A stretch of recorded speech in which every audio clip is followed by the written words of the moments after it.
ये कैसा योगी सरकार का कानून जो कि दुष्कर्म होने के बाद या दुर्घटना होने के बाद या फिर कोई बड़ी घटना होने के बाद ही जागती है। महानगर मुरादाबाद की पुलिस समय समय पर क्यों नहीं करते हैं? महानगर मुरादाबाद के रेकी क्या करते रहते हैं? इनके सूत्र क्यों नहीं पता चला? इनको अपराध करने वाले अपराधियों के बारे में एक बड़ी कंपनी के मैनेजर द्वारा युवती के साथ छेड़छाड़ करने का महानगर मुरादाबाद में एक और मामला आया। प्रकाश में एक कंपनी में कार्य करने वाली दो युवतियों ने मैनेजर पर लगाए छेड़खानी करने के गंभीर आरोप। कंपनी में ड्यूटी करने वाली दो महिला कर्मचारियों ने एसएसपी को दिए प्रार्थना पत्र के आधार पर बताया कि वो इस कंपनी में पिछले कई वर्षों से ड्यूटी कर रही हैं। कंपनी के मैनेजर की नीयत काफी समय से खराब चल रही थी, लेकिन वो मौके की तलाश में था। एक दिन एक कार्यक्रम के दौरान मौका पाकर उस मैनेजर ने अश्लील इशारों और गंदी नियत से महिला कर्मचारी के ऊपर कमेंट शुरू कर दिए। जब महिला कर्मचारी ने इसका विरोध करते हुए कहा कि ये स्टाफ एक परिवार है, ये आपको शोभा नहीं देता, तो इस पर आरोपी मैनेजर आग बबूला हो गया और उनका हरासमेंट करने लगा और चेतावनी दी कि कहना मान लो वरना तुम्हें ड्यूटी से टर्मिनेट कर दूंगा। और उन दोनों महिला कर्मचारी को एक कमरे में बंद कर दिया है। किसी तरह दोनों उस कमरे से जान बचाकर भागी और साथ ही साथ दोनों पीड़ित महिला कर्मचारियों ने डायल 112 पर पुलिस को सूचना देकर मैनेजर की करतूत के बारे में बताया। पुलिस ने सहानुभूति दिखाते हुए एक शिकायती पत्र एसएसपी को देने की बात कही। दोनों पीड़ित महिलाओं ने स्टाफ के कुछ कर्मचारियों के साथ एक प्रार्थना पत्र एसएसपी कार्यालय जाकर इंसाफ पसंद एसएसपी सतपाल अंतिल को दिया, जिसमें उन्हें आरोपी मैनेजर के खिलाफ सख्त कानूनी कार्रवाई का आश्वासन मिला। गुप्त सूत्रों से सूचना मिली है कि आरोपी मैनेजर सफेदपोश लोगों का सहारा लेकर इस मामले से बाहर आने की फिराक में।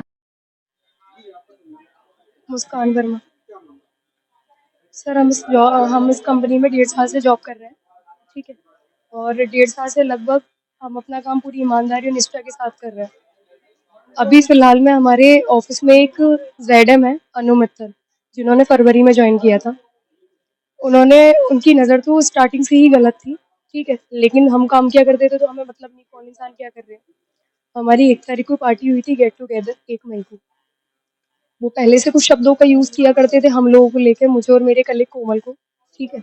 हम लोग इग्नोर किया कर देते थे। उसके बाद में अभी उन्होंने हाल फिलहाल में 1 तारीख में जब पार्टी हुई थी लवीना रेस्टोरेंट में, गेट टुगेदर पार्टी होती है, पूरे स्टाफ के साथ होती है हमारे ऑफिस की, ठीक है।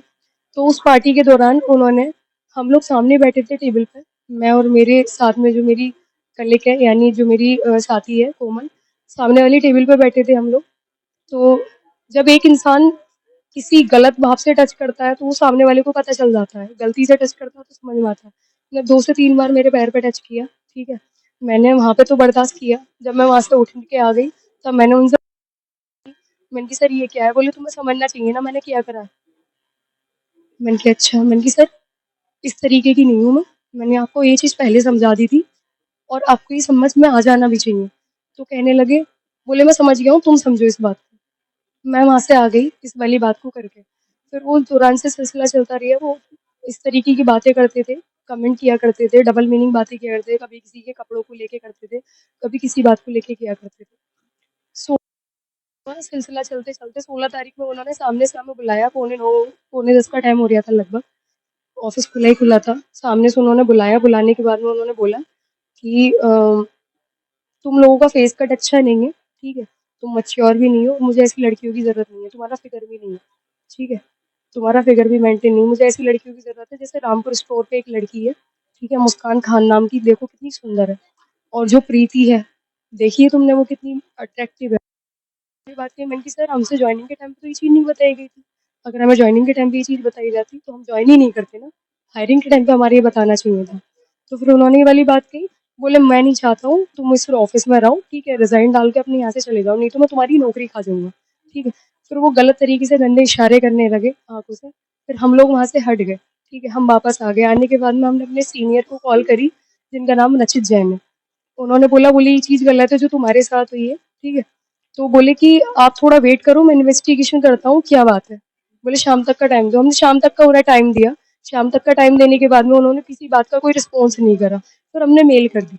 मेल करने के बाद में 16 मई को मेल करी थी हमने। इस बात को चलते हुए 1.5 महीने से 2 महीने से ज़्यादा हो गया, 2.5 महीने होने जा रहे हैं। हमें कोई भी रिस्पॉन्स नहीं मिला किसी भी तरीके का। हर एक व्यक्ति कॉल करके हमसे पूछा करता था, "क्या हुआ तुम्हारे साथ? कैसे हुआ?" किस प्रकार से हुआ था, कैसे टच किया था उसने, क्या उसकी नजरें ऐसी थी, उसने तुम्हारे करीब में तो नहीं आया था, किस तरीके से बात कर रहा था, एग्जाम्पल देके बताओ, सपोज दैट इस तरीके से करके बताओ। ये चीज वो चलती गई, हमारा मेंटली रूप से टॉर्चर किया जा रहा था, हैरेसमेंट हो रहा था हम बहुत बुरी तरीके से, हमारा ही उत्पीड़न किया जा रहा था, हम ही गलत कर, हमारे साथ ही गलत हुआ था, और सामने वाला व्यक्ति गलत होने के बाद भी कंपनी उसको सपोर्ट कर रही थी, कंपनी के कुछ लोग जो उसमें मौजूद है वो उसको फुल सपोर्ट कर रहे थे, यानी पूरा मैनेजमेंट उसको सपोर्ट कर रहा था। हमारी तरफ से कोई भी कार्रवाई करने के लिए उन्होंने इच्छुक नहीं हुए कि गलत हुआ है उनके साथ तो कार्रवाई करी जाए, कोई कार्रवाई नहीं करी गई किसी भी तरीके की। फिर उन्होंने हमसे एक कॉल आती है, ठीक है, 22 तारीख में हमें कमरे में बंद करके गए, हमारे स्टेटमेंट लिए गए एक एक व्यक्ति के, ठीक है। उस दौरान पे ये जो सारी घटना हुई उसका हमारे एक मैनेजर थे वो भी वहां पे थे, उन्होंने इस चीज पर रिएक्ट करा था, ठीक है, बोले ये जो कर रहे हो तुम गलत कर रहे हो, ठीक है, तो उन्होंने उनकी बात भी नहीं सुनी, उनको भी मैंने एसएसपी सर को कंप्लेंट करी थी, ठीक है, उन्होंने कहा कार्रवाई होगी।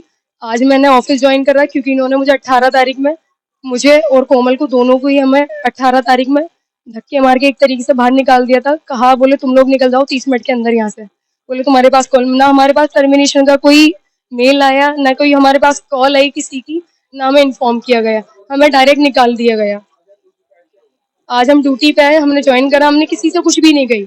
तो हमारे ऑफिस में जो शशांक सर है, यानी गुड़गांव में थे शायद वो, नोएडा में, वो और वर्षा मैम दोनों ने आके हमसे बात करी, बोले क्या बात है क्यों आए हो तुम लोग।